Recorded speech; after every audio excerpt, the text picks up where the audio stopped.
Sir, जिस तरीके से चुनाव चल रहा है, तीसरी पार्टी के तौर पर हनुमान बेनीवाल का गठबंधन हो गया। बहुत सी जगह ऐसी है जहां पर हनुमान बेनीवाल विरोध करते थे, लेकिन आपके सामने तो खास तौर से, विशेष तौर से उनका फोकस है। चाहे दिव्या मदेरणा के सामने प्रत्याशी नहीं उतारा, ज्योति मिर्धा के सामने नहीं। इस बार तो बीजेपी, आप देखिए, प्रधानमंत्री नरेंद्र मोदी की यहाँ सभा करवा रही है, फिर हनुमान बेनीवाल की सभा है।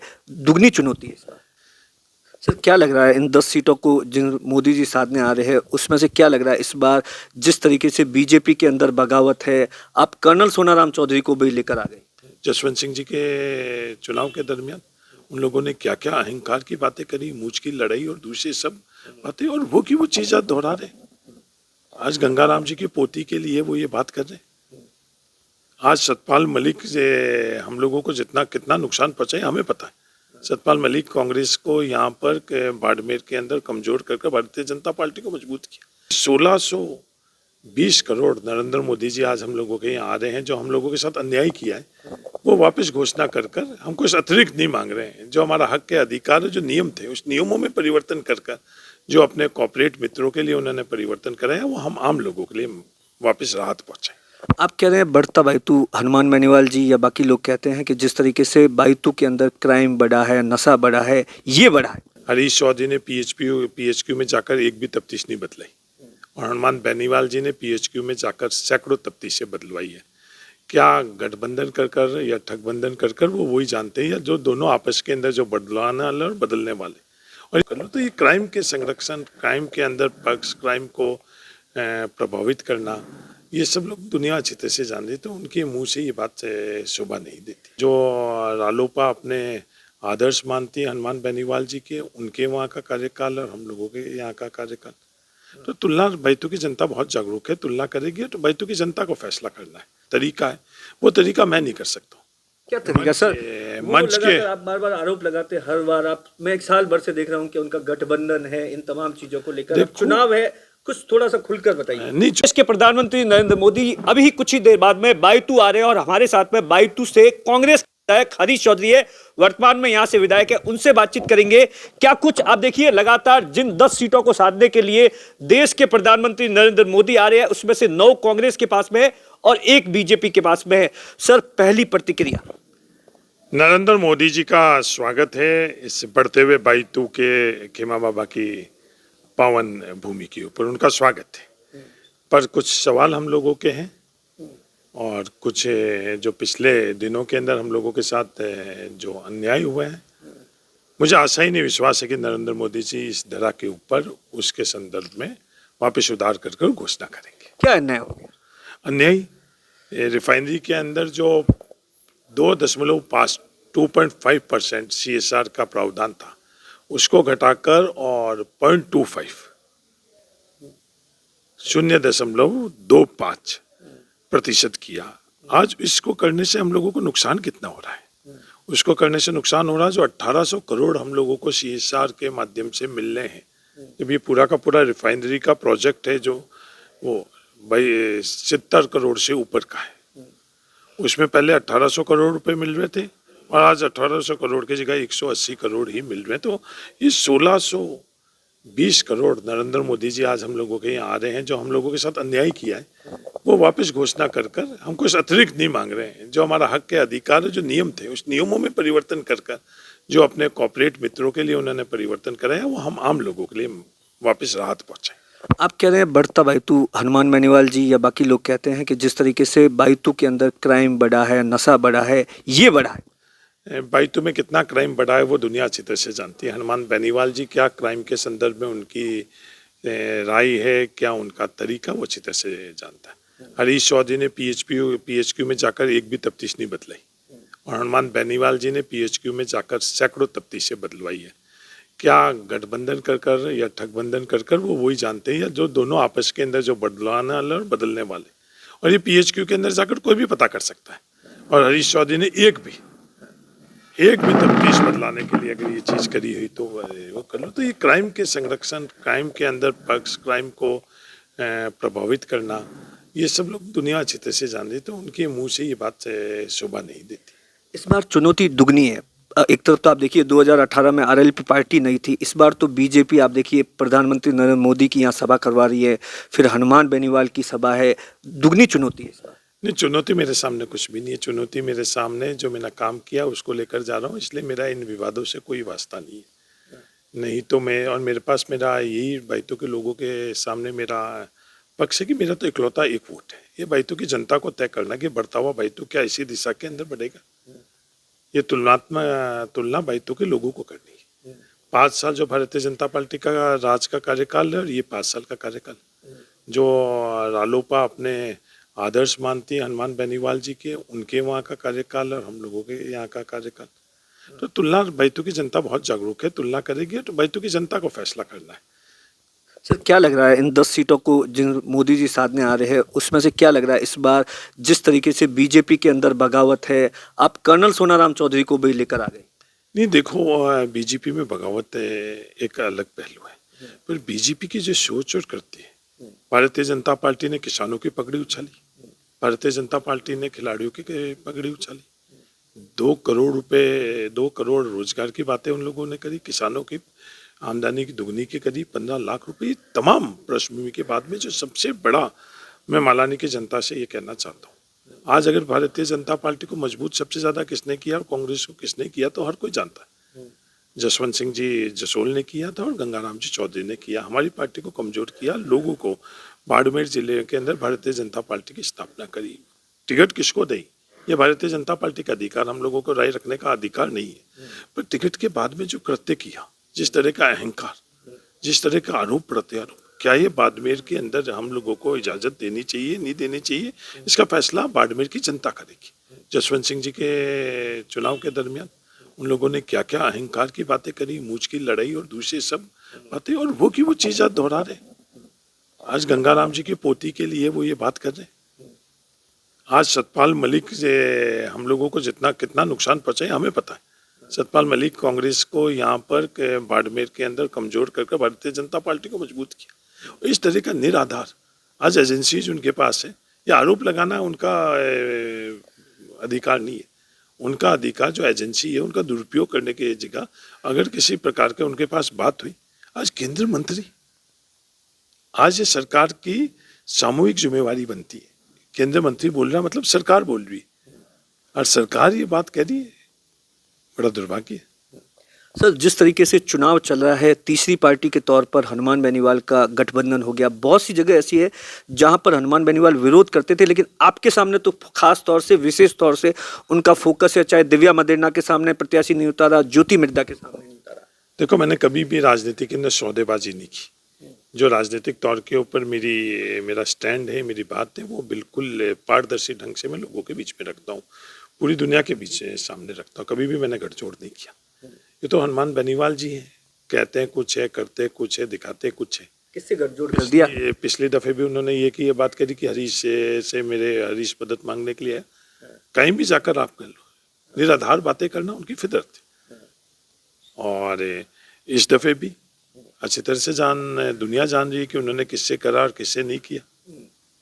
आज वो कांग्रेस के अंदर उनको हरीश चौधरी के सामने ही उम्मीदवार उतारना है तो उनका अधिकार है, ये बैतूल की जनता को करना। मेरे तरफ से कोई भी वो बात नहीं है कि उम्मीदवार कौन उतारे और कौन नहीं उतारे, क्योंकि 8 उम्मीदवार और हैं, तो हनुमान बेनीवाल जी उतारे, वो अपनी बात रखे, उनका स्वागत है। नरेंद्र मोदी जी का भी स्वागत है, हनुमान बेनीवाल जी का भी स्वागत है। अपनी बात और अपनी आज उनकी जो तरीका है वो तरीका मैं नहीं कर सकता। क्या तरीका सर? मंच के आप बार बार आरोप लगाते, हर बार आप, मैं 1 साल भर से देख रहा हूँ कि उनका गठबंधन है, इन तमाम चीजों को लेकर चुनाव है, कुछ थोड़ा सा खुलकर बताइए। नहीं, चुनाव है तो मैंने पहले भी खुलकर बता रहा हूँ, पर मर्यादित भाषा है, क्योंकि हमारे पारिवारिक संस्कार इस तरह के, हमारे मालानी के संस्कार इस तरह के। आज मंच के ऊपर वो अपने खुद के रालोपा परिवार के सामने अंगुली कर ये बात कहते हैं कि इन लोगों पर विश्वास नहीं करो। सिर्फ खुद की मैं और अहंकार, ये सब मेरी मजबूरी है, ये मेरा सोच नहीं। मेरा मानना है कि आपस में सब एक दूसरे पर विश्वास करो, सब आगे बढ़ेंगे तो बैतूल आगे बढ़ेगा, और सब आगे बढ़ेंगे तो किसान आगे बढ़ेगा, सब आगे बढ़ेंगे तो युवा आगे बढ़ेगा, सब आगे बढ़ेंगे तो राजस्थान आगे बढ़ेगा। ये हमारे विचार के तौर के ऊपर उनसे मतभेद है और ये रहेंगे। उनका मैं है और मेरा हम है। आज वो नफरत फैलाकर और सियासत करना चाहते हैं, वो लोगों के बीच में दूरियां फैलाकर सियासत राजनीति करना चाहते हैं, मैं लोगों को जोड़कर करना चाहता हूँ। वो नौजवानों के बीच में जो बात बिल्कुल गलत है, निराधार है, वो बातें करते हैं। एसपी को मैं थानेदार बना दूंगा, थानेदार को मैं कांस्टेबल बना दूंगा, और जो जिस जिस कहीं भी धरने के ऊपर वो गई है, आज उस धरने पर जो आश्वासन और समझौता हुआ है, क्या वो समझौता लागू हुआ है? नहीं हुआ।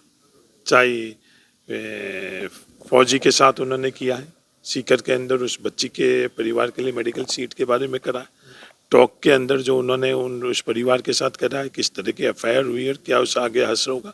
तो ये हम जिम्मेवार लोग हैं, जो आज्ञावान का हम लोग ख्वाहिश रखते हैं, आज्ञावानी के साथ साथ जिम्मेवारी सबसे ज़्यादा महत्वपूर्ण है।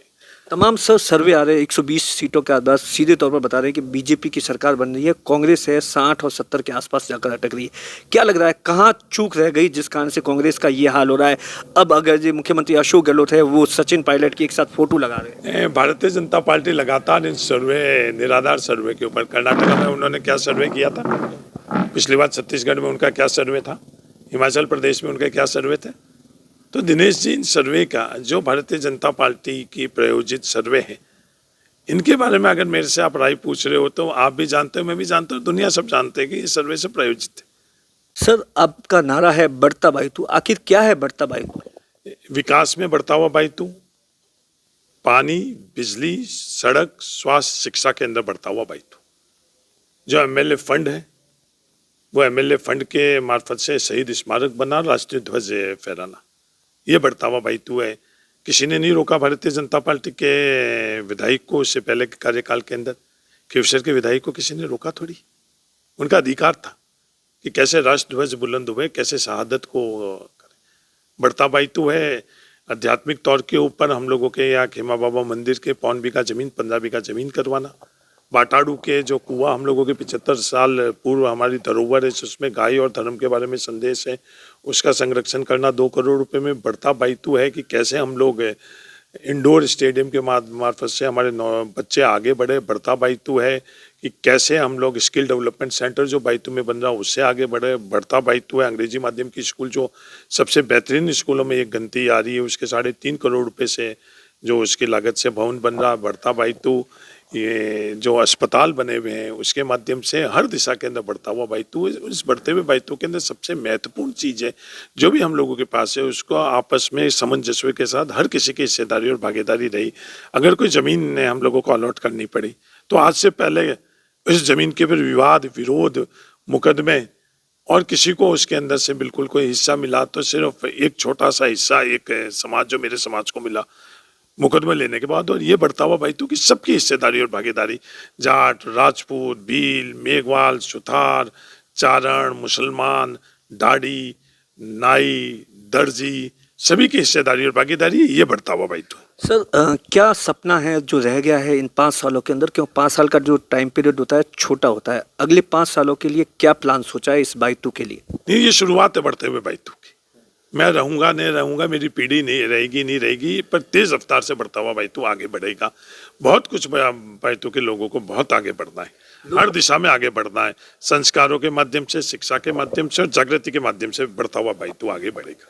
लोग कहते हैं कि आपने जो सड़कों का जो बता रहे हैं कि इतना बड़ा जाल बिछा दिया, वो सिर्फ कागजों के अंदर है या जहाँ बिछी वहाँ 4 महीनों के अंदर उखड़ गई, इस तरीके का आरोप सीधे तौर पर आप पर लग रहा है? दिनेश जी, कोई भी जाकर देख ले, 90% जो स्वीकृत सड़कें हैं वो 90% ग्राउंड के ऊपर बन रही है, जब बनी अभी रही है।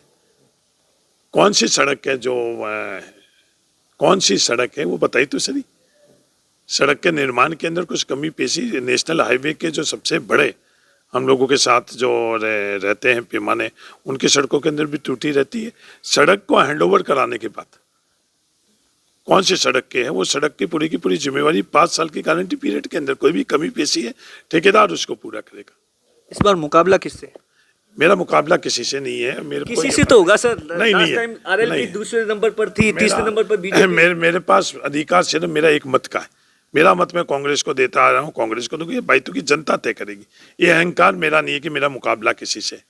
लोकतंत्र में ये अहंकार का कोई स्थान नहीं। मेरे पास एक मत है, उसका अधिकार मैं जरूर 25 तारीख को कांग्रेस को वोट देकर करूंगा, बाकी बैतूल की जनता तय करेगी। इस बात का खतरा है कि हनुमान बेनीवाल ने आज़ाद पार्टी से समझौता कर दिया, उनकी सभा भी है, चंद्रशेखर आज़ाद आते, कहीं आपकी SC ST की जो वोट बैंक है उसमें कोई सेंधमारी तो नहीं होगी? हनुमान बेनीवाल जी का स्वागत। और SC ST के लिए हरीश चौधरी को जब बैतूल की जनता ने ताकत दी, क्या फैसला किया, SC ST को अच्छी तरह से पता है। 2 अप्रैल 2018 के संदर्भ में क्या फैसला हुआ अच्छी तरह से पता है।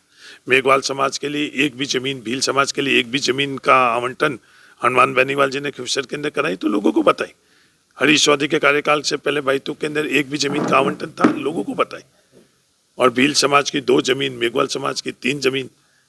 जहाँ भी राजनीतिक तौर पर ताकत देने की फैसले करते हुए समय अगर जरूरत पड़ती है तो मजबूती से हरीश चौधरी करता है, सामंजस्य के साथ करता, टकराव के साथ नहीं करता। चाहे वो जैसलमेर का उदाहरण ले लो, चाहे पंजाब का उदाहरण ले लो, SC ST अच्छी तरह से जानती है कि हरीश चौधरी कभी विवाद नहीं करते। कहीं भी उनकी अगर वो होती है, अगर बॉर्डर में आवश्यकता पड़ती है, हरीश चौधरी जागता है, मजबूती से खड़ा रहता है। जालौर में जाता है, मजबूती से खड़ा रहता है, विवाद के लिए नहीं खड़ा रहता, सियासत के लिए नहीं खड़ा रहता, टकराव के लिए नहीं खड़ा रहता, आपस में सामंजस्य और न्याय के लिए खड़ा रहता है। आप तो सर फतेह खान जो कि आपके जिला अध्यक्ष बहुत ही करीबी है, वो बगावत कर रहे हैं अमीन खान साहब के साथ में, कभी मनाने की कोशिश नहीं की? आपने फोन पर कह दिया होता तो वो तो आपकी बहुत मानते हैं।